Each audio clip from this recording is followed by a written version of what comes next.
Look Dad, new tunes, music reviews for young people. Today I have mostly been listening to Yungblud. He's from Doncaster in South Yorkshire, here in England, and he's been making music since 2017. He's courted a little controversy by daring to run a vaguely affordable one-day festival. He looks like Gary Newman and Trent Reznor decided to have a baby, and his fourth album, Idols, came out today. Is this any good? He opens with Hello Heaven Hello. It's 9 minutes long, it uses as many strings as it does synths or electric guitars, and it's impossible for someone of my age not to hear this without thinking of Queen. Only conceptually, mind you, this is absolutely up-to-date pop rock, with the emphasis on pop. And where Freddie was trying to tell an epic story with Bohemian Rhapsody, Youngblood's message on this song is clear. Talking to his peers about the battles for authenticity and the kind of adulthood where you have to fight to be who you are. As he sings, one step into heaven, but first you'll go to hell and back. Idols Part 1 stirs the pot even further. I heard the influences of Radiohead, U2 and The Verve at play. But Youngblood's message cuts through clearly, on this song to a frenemy about fame and heroism. It crossfades straight into the rap rock number Lovesick Lullaby, which blends a baggy riff with slice of life lyrics that Mike Skinner would be proud of. It takes nerve to call a rock track Zombie in 2025, what with the Cranberries and all, but this is an intense pop rock piece with more than a little of Muse about it. And the lyrics only get the listener halfway to the meaning. The key here is in the video, yes, link in the description, which shows it's about how nurses and carers sacrifice their own mental health and sanity for the sake of their patients.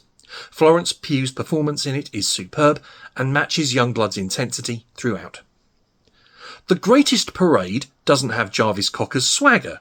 What does? But it still musically put me in mind of Pulp, while lyrically flipping the My Chemical Romance song that it inevitably calls to mind on its head. Life is the parade. Let's march. If your voice has the merest hint of David Bowie about it, you can't write a song called Change without leaning into it a bit. But it's only a bit, and the song explores the feelings of a love affair that the vocal character is desperate to restart. Sensibly, this is where the Queen-flavoured outro on the guitar fits. Monday Murder layers harmonies onto a fairly conventional indie rock number and, damn it, Idlewild all day long. It's a beautifully created anti-war song with what I think is a superb balalaika riff, and closes out with sweet strings. Ghosts goes back to the idea of heaven on earth. You can't hear the echoed guitar line that's used here without thinking of U2, and this has their earnest quality without Bono's smugness. The outro here gives Youngblood's bandmates, Matt Schwartz and Adam Warrington, a chance to cut loose a bit, and all I had to do was close my eyes to be transported to a certain cow field in Somerset next summer. Mind you, it's hot as hell here today. Idols Part 2 makes the subtext the point. This album reflects the idols on the wall, Youngblood's musical heroes, and the song talks about what it's like to be one of them now.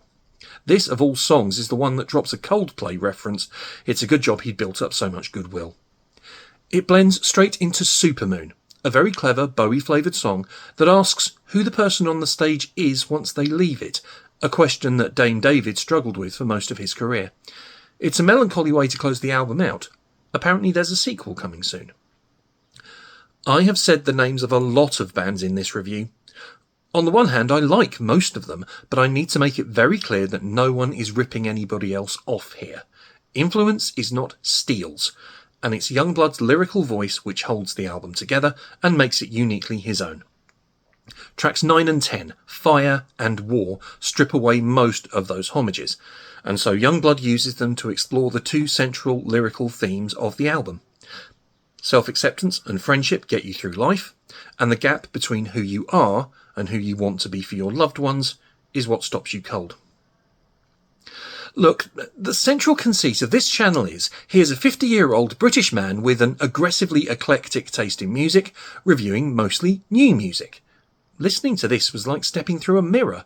Idols is the work of a 27-year-old British man with a clear love for the kind of strutting, loud, confident rock bands who aren't very fashionable at the moment. and he's taking all their underlying ideas and refining them into something brand new.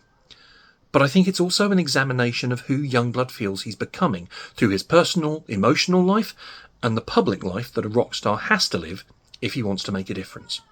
It's emotionally powerful throughout, and I totally see why a certain subscriber to my channel pointed him out to me. As a result, not that he needs it, Yungblud's Idols scores 8 out of 10, and I look forward to hearing the second half of this double album in due course. Lovesick Lullaby was my favourite track here, and I've put it on my end-of-month Spotify playlist alongside PJ Princess's PJS 14 UX. The link to that is in the description. I made a bit of a mess of this last time, so let's do the closing bit right. If you like what I do on the channel, please hit the like and subscribe buttons, and maybe even the notification bell. Sharing it on your socials won't hurt either. There's more to come next week. Thank you for your attention.